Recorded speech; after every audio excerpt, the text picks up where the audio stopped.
नमस्कार, बहुत स्वागत है आपका आश्रम यूट्यूब चैनल पर। आज के अंक में हम जानेंगे हथेली में रेखाओं के संबंध में। हमारी हथेली में कई प्रकार की रेखाएं होती है, लेकिन यहीं पर कुछ लोगों की हथेली में रेखाओं की संख्या बहुत ही कम होती है, अर्थात रेखा जो होती है बहुत ही कम संख्या में होती है। जैसा कि इस हथेली में हम देख पा रहे हैं कि मूल रूप से हमारी हथेली में जो मूल रूप से रेखाएँ होती है ये होती है हमारी ये हृदय रेखा, और दूसरी होती है हमारी ये प्रमुख रेखा की मैं बात कर लेता हूँ पहले। ये हमारी होती है लाइफ लाइन, जिसे जीवन रेखा भी कहते हैं। तीसरी प्रमुख रेखा होती है ये मस्तिष्क रेखा है। ये तीन रेखाएं लगभग सभी जातक के हथेली में पाई जाती है। 90% लोगों की हथेली में ये तीन रेखाएं होती है। चौथी जो सबसे अधिक प्रमुख रेखा होती है वो रेखा होती है हमारी भाग्य रेखा। भाग्य रेखा, ये भाग्य रेखा पूर्णता को तभी प्राप्त होती है जब ये भाग्य रेखा आपके हथेली में प्रारंभ कहीं से भी प्रारंभ हो, लेकिन इसका अंत हमेशा जो है शनि पर्वत पर स्पष्ट रूप से होता हो, क्लियर रूप से होता हो। ये हमारा शनि का क्षेत्र होता है। शनि कर्म का क्षेत्र है, शनि ज्ञान का क्षेत्र है। शनि आपका भाग्य रेखा भी शनि पे पहुंचता है। तो यहाँ पर जब ये भाग्य रेखा पहुँचता है तो इसे पूर्णता मानी जाती है। ऐसा माना जाता है कि ये पूर्णता को प्राप्त हुआ, अर्थात उसके जीवन में धन का फ्लो अच्छा रहेगा, एक तरह से ये माना जाता है। तो भाग्य का शनि पे पहुंचना अति आवश्यक है। अब ये चार रेखा प्रमुख रूप से होती है।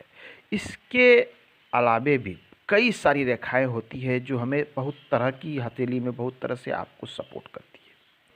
लेकिन जब रेखाओं की संख्या बहुत कम हो, जैसा कि इस हथेली में हम देख पा रहे हैं कि भाग्य रेखा भी यहाँ से स्टार्ट तो हुई है, लेकिन ये पूर्णता को प्राप्त नहीं हुई। यहाँ आई है थोड़ी वीक होके, कमज़ोर होके ये शनि पर्वत पर इस प्रकार से पहुँच रही है।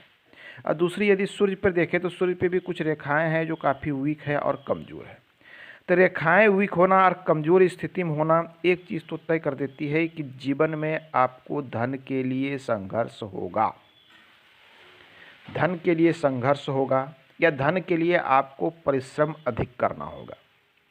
ऐसी स्थिति में क्या होता है कि आप परिश्रम तो करते हैं 100 रुपये के लिए, लेकिन आपको 100 रुपये की प्राप्ति यहाँ नहीं हो पाती है।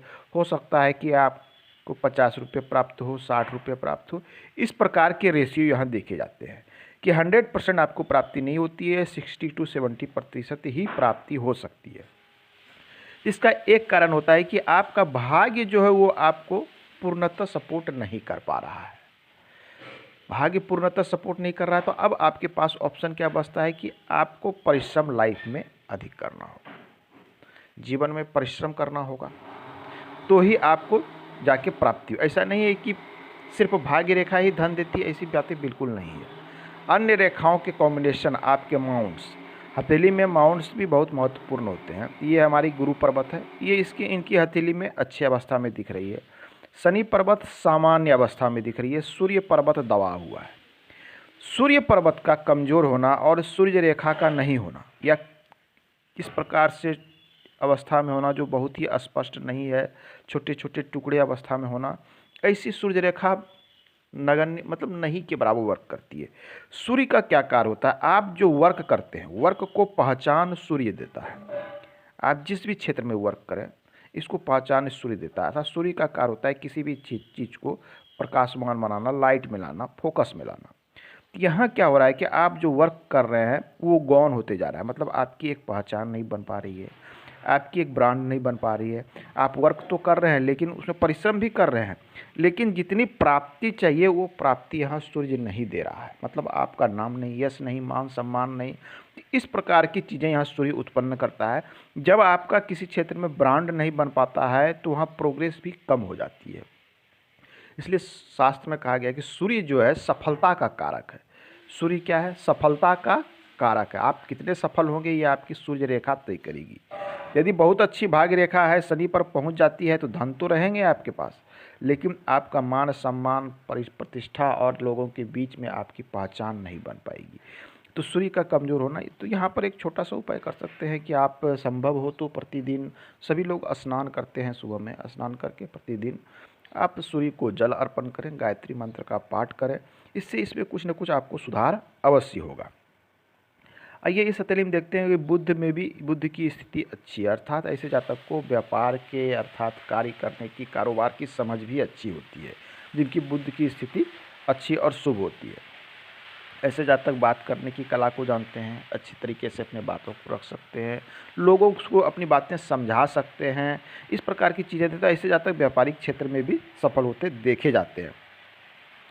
हाँ, चंद्र जो है, चंद्र थोड़ा सा उभार लिया हुआ है, मस्तिष्क रेखा का झुकाव भी चंद्र की ओर है।